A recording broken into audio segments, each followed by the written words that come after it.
Gracias, Jope. Y bueno, a mí el título que me han puesto es que hable de la influencia que tuvo la consagración al corazón de Jesús de España en el espíritu de los mártires, ¿no?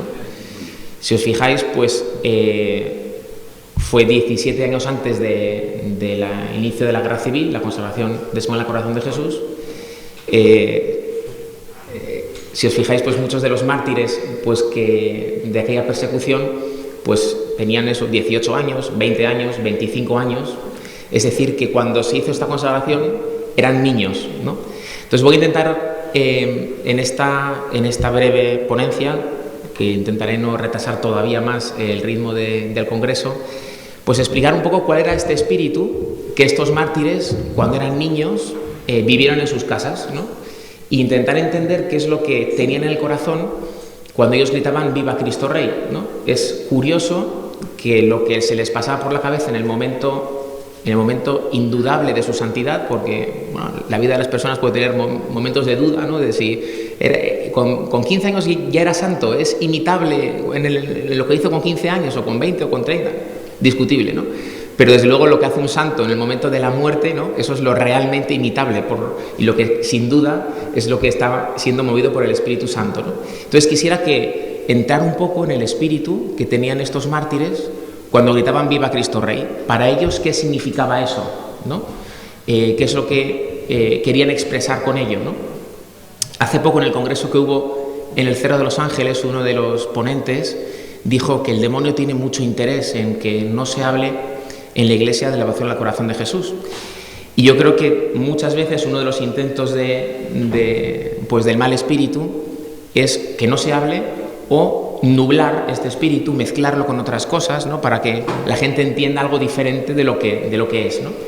Pues yo en estas breves palabras quisiera como ayudar a que renováramos, ¿no? Que yo creo que la mayoría de los presentes lo entendemos bien, aquel espíritu que tenían los mártires, ¿no?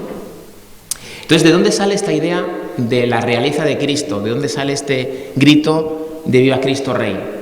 Bueno, pues el origen, lo de la realeza de Cristo es más antiguo que nada, ¿no? Pues es antiguo como Cristo mismo, ¿no? Pues Cristo es el Rey, y esto sale en muchos escritos de santos, esto sale en Santa Teresa, en San Ignacio de Loyola, en el Padre Hoyos, en muchos santos, pero se expresa de un modo nuevo a raíz de un movimiento que surgió en Francia a finales del siglo XIX, que se llama el Apostolado de la Oración, cuyo principal impulsor era un jesuita, el padre Enrique Ramier. Este jesuita lo que quería transmitir es que la devoción al corazón de Jesús no es simplemente una devoción que nos ayuda a entrar más en la vida de oración, ¿no? Pues como siempre los místicos han dicho, ¿no? Pues que la humanidad de Cristo nos ayuda a rezar mejor, sino él lo que quería transmitir es que providencialmente es el remedio a los males del mundo presente, y entendía que esta devoción iba a ser el instrumento por el cual, decía este jesuita, Cristo iba a reinar de facto en el mundo, ¿no?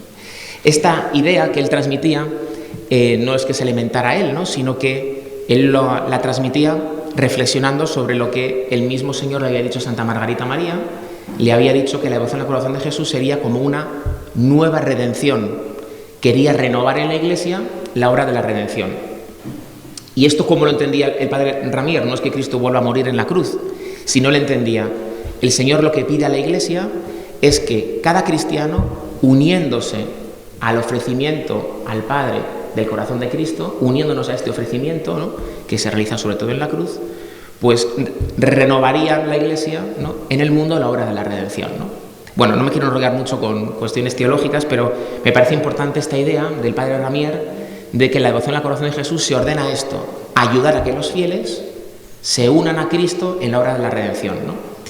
Este apostolado de la oración tuvo muy rápido un éxito tremendo en la Iglesia, muchísimas asociaciones se adhirieron a ella, muchísimas órdenes religiosas, ¿no? Y fue motivo pues, de fundación de muchas iniciativas laicales, religiosas y misioneras, ¿no? Una de ellas, en la que quería pararme un poquito porque tuvo mucha influencia en España, fue los congresos eucarísticos, ¿no? Antes nos han hablado, ¿no? En la ponencia anterior de Montmartre, ¿no?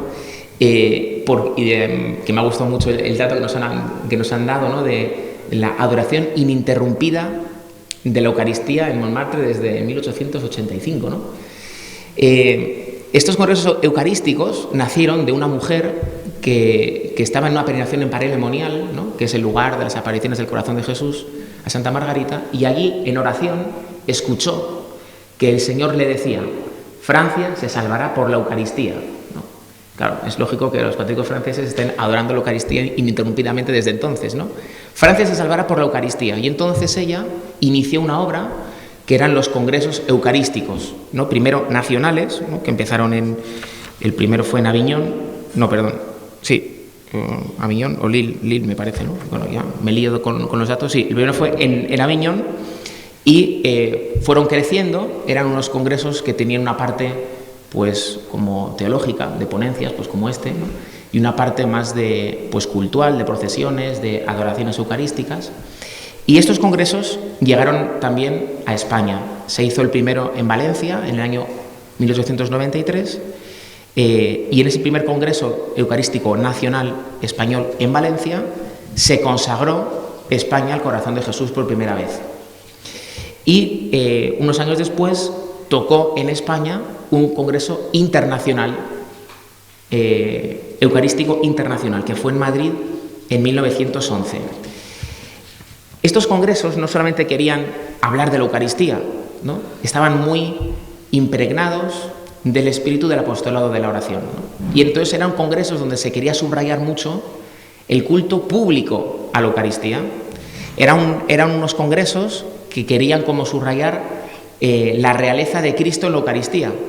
En las procesiones que se hacían eucarísticas por las calles de las ciudades, se quería subrayar que el pueblo entero adora a Cristo en la Eucaristía, ¿no?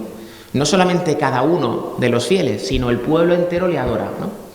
Decía el secretario del Congreso de Madrid, ¿no? Decía: el Congreso Eucarístico de Madrid tuvo como fin hacer conocer, amar y servir a nuestro Señor en el sacramento del altar y trabajar por la extensión de su reinado social en todo el mundo. Al reconocimiento de la soberanía de Jesucristo sobre todos los pueblos, dirigió el Congreso de Madrid todos sus esfuerzos. Estos congresos eucarísticos tenían este deseo de rezar, ¿no? Esta idea que había tenido esta mujer francesa unos años antes, de rezar por la conversión de España, no solamente la conversión de cada individuo, sino del reinado de Cristo en España, ¿no? En el congreso del año 11, que hubo en Madrid, se volvió a hacer otra renovación de la consagración de España al Sagrado Corazón. Y en ese acto estuvo el rey Alfonso XIII, ¿no? Yo creo que el rey Alfonso XIII se quedó con las ganas de salir a leerlo, ¿no? Y entonces, justo después de este congreso, uno de los votos que se hizo, porque estos congresos muchas veces tenían unos votos, unas promesas que se hacían, una de ellas era que en España tiene que haber un Montmartre, ¿no? Entonces, tiene que haber un templo expiatorio de oración, ¿no? Para pedir al Señor el reinado social de Cristo en España, como hacen los franceses que tienen Montmartre, ¿no? Que se nos han adelantado, ¿no? Y entonces hubo unos catalanes que dijeron: bueno, ya tenemos eso en Barcelona, ¿no? Que es el templo del Tibidabo, estamos en ello. Pero ya se sabe, rivalidad Madrid-Barcelona, ¿no? Evidentemente, a la Madrid, hay que decirlo, en todas las charlas tiene que salir, ¿no? Pues los madrileños dijeron que lo del Tibidabo estaba muy bien, pero que eso no es un templo nacional, ¿no? Eso será el de Barcelona, pero el nacional tiene que estar en Madrid.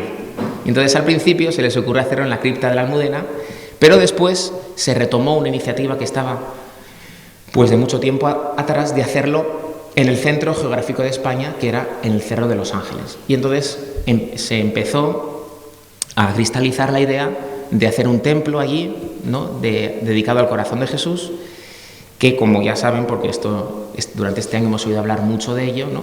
Pues se inauguró el año 19, y en cuya inauguración, a última hora casi, porque no era un tema que estuviera previsto con mucha antelación, pues quiso el rey Alfonso XIII, quiso ser él quien hiciera la fórmula de consagración de España al corazón de Jesús. Pero esta consagración tiene esta idea: nos consagramos, la idea es, los cristianos nos consagramos con el deseo de unirnos a Cristo para colaborar nosotros en el triunfo de Cristo en España. No era un ideal meramente pasivo, queremos que Cristo reine, ¿no? Ya está, lo reivindicamos, ¿no? Nos manifestamos, ¿no? Y ya está. Sino era una espiritualidad que movía mucho al pueblo cristiano. Tenemos que rezar, comulgar, adorar al Santísimo, ofrecer sacrificios, ofrecer nuestro trabajo, ¿no? Ofrecer nuestra vida familiar, ¿no? Por el triunfo de Cristo en España, ¿no? Y esto configuraba la vida de las familias, ¿no?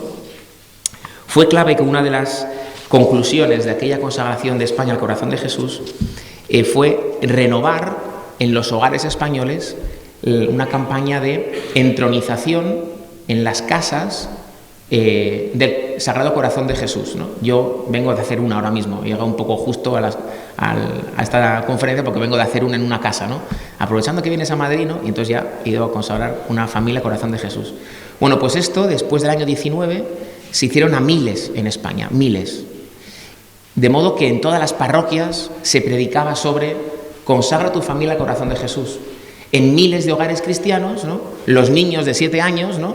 Los futuros mártires, veían que entraba el párroco, ¿no? Entronizaban la figura del Corazón de Jesús en su salón, ¿no? Hacían una novena, toda la familia junta, consagraban la familia al Corazón de Jesús y después, diariamente, la familia rezaba en torno a esta imagen. Muchas veces, supongo que será lo que decía aquel ponente en el Congreso del Cerro de los Ángeles, supongo que será la influencia del demonio en oscurecer, ¿no? El valor que esto tiene, ¿no? Muchas veces se dice, bueno, esto era una manifestación de catolicismo muy politizada y sin duda pues que los políticos intentan muchas veces utilizar la fe, pero lo que vivía el pueblo cristiano no era una manifestación política ni mucho menos, ¿no? Yo recuerdo un amigo sacerdote que tendrá ahora 80 años, ¿no? De Vizcaya, de un caserío, muy nacionalista, mucho, ¿no? Yo, como he vivido aquí, tengo amigos nacionalistas, ¿no? Muy nacionalistas, ¿no? Y decía, en el salón de mi caserío teníamos un corazón de Jesús y ponía reinaré en España. Dice, yo, de pequeño, yo pensaba, ¿por qué tienen los aitás aquí una cosa, España? Si mis padres España no les gusta, ¿no? ¿Por qué tendrán esto aquí, no? Y un día se lo preguntó a su padre, oye, ¿por qué esto de España? ¿Por qué lo tenemos aquí en el salón? Si nosotros, ¿no? Y dijo su padre, mira, esto lo puso mi padre, ¿no? Y mira, si hay una solución a esto de España, es el corazón de Jesús, ¿no? Es decir, esto del reinar en España es todo lo contrario de lo que a veces nos quieren hacer ver, ¿no? No es una politización de la fe, ¿no? Sino al contrario, es un ayudar, ¿no? A que la fe deshaga los complicados nudos de nuestra política, ¿no? Que es todo lo contrario, ¿no? Bueno, pues esto estaba en prácticamente todos los hogares católicos de España, fuera cual fuera su ideología. Si había fe, ¿no? Fueran de la ideología que fueran, ¿no? Si había fe, ahí había un corazón de Jesús, ¿no? Y ahí ponía la frase, ¿no? Que el corazón de Jesús le dijo al padre Bernardo de Hoyos, reinaré en España. Y esa frase y ese corazón de Jesús simbolizaba la esperanza de los católicos españoles en el reinado de Cristo en España, ¿no? También, a la vez que esta consagración en el Cerro de los Ángeles, se incoó, ¿no? El proceso de beatificación del padre Hoyos, que como bien saben ustedes, es el místico que recibió esta confidencia, el corazón de Jesús, ¿no? En Valladolid, en reinaré en España. Y bueno, entonces, primer punto es este, ¿no? Es ver cómo en todas las familias cristianas de estos años, ¿no?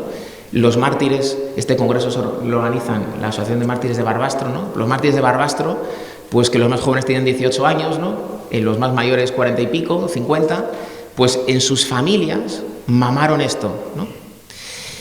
El segundo punto, que igual lo paso un poco rápido porque me he dado cuenta que ya se ha hablado sobre esto muchas veces en este congreso, ahora viendo las ponencias de años anteriores, ¿no? Es los sucesos de México, ¿no? En México, antes que en España, es curioso lo que ocurrió.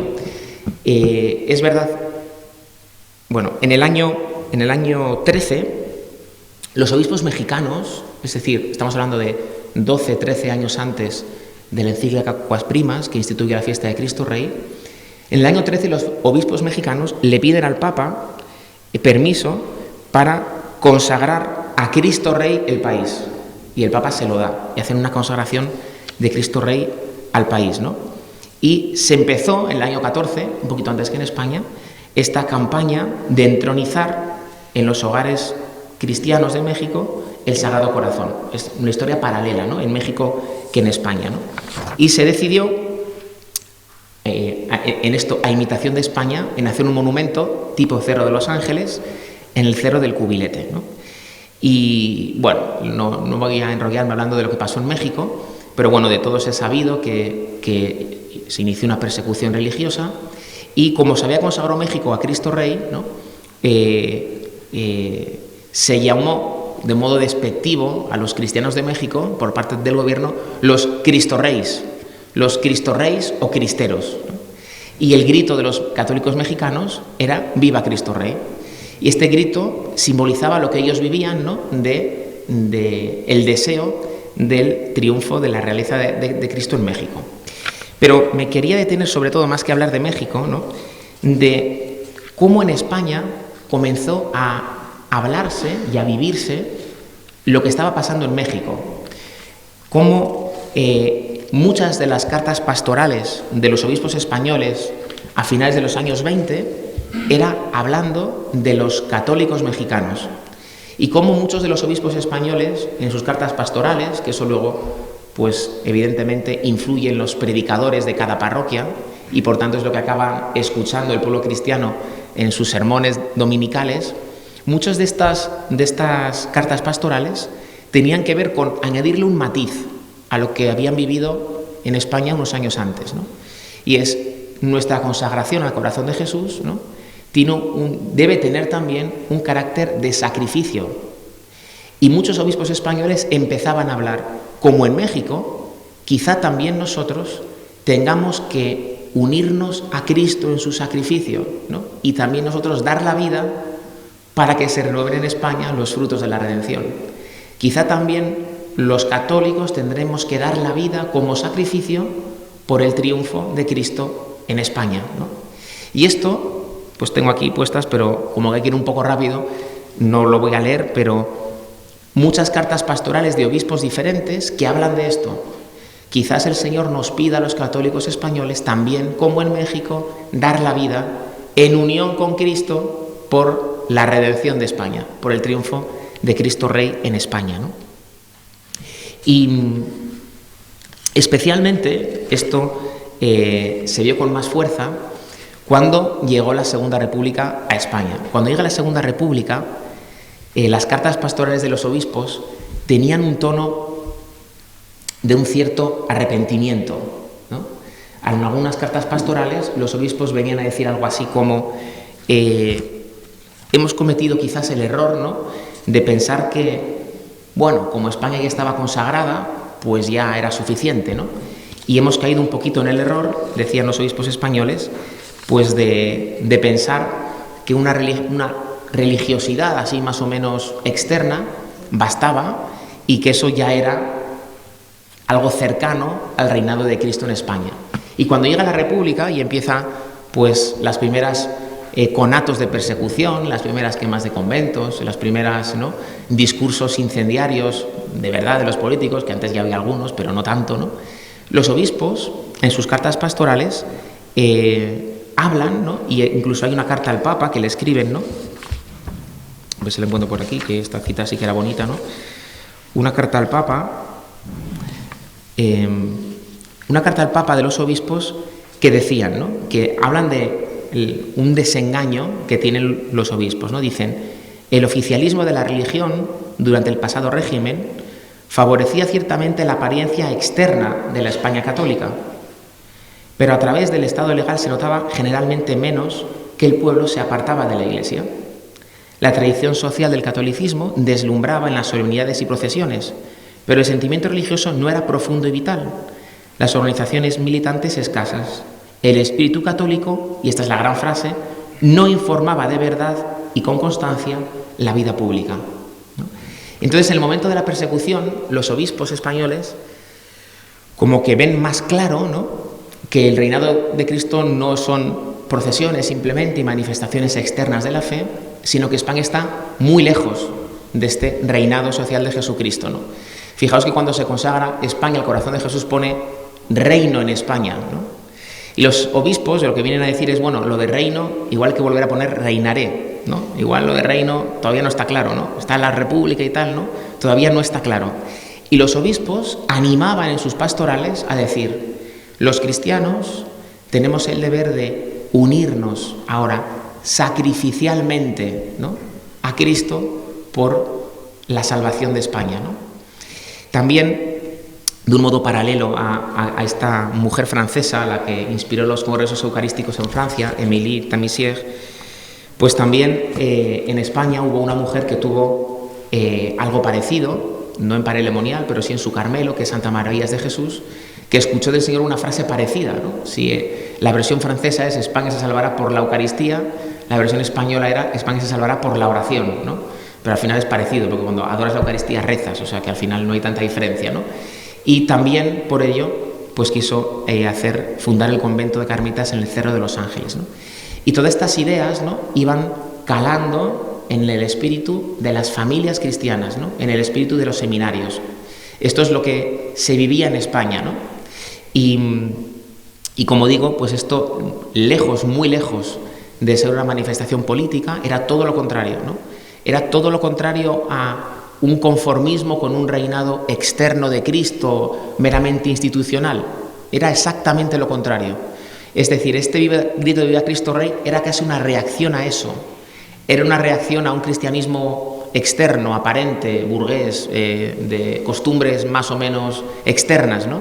Y era más bien la respuesta del pueblo cristiano a la llamada que recibían de sus propios obispos, ¿no?, de que es necesario que Cristo reine en las inteligencias, en las instituciones sociales, en las leyes, en las costumbres, ¿no?, que reine en cada corazón, que reine en cada hogar, en las costumbres cristianas, ¿no?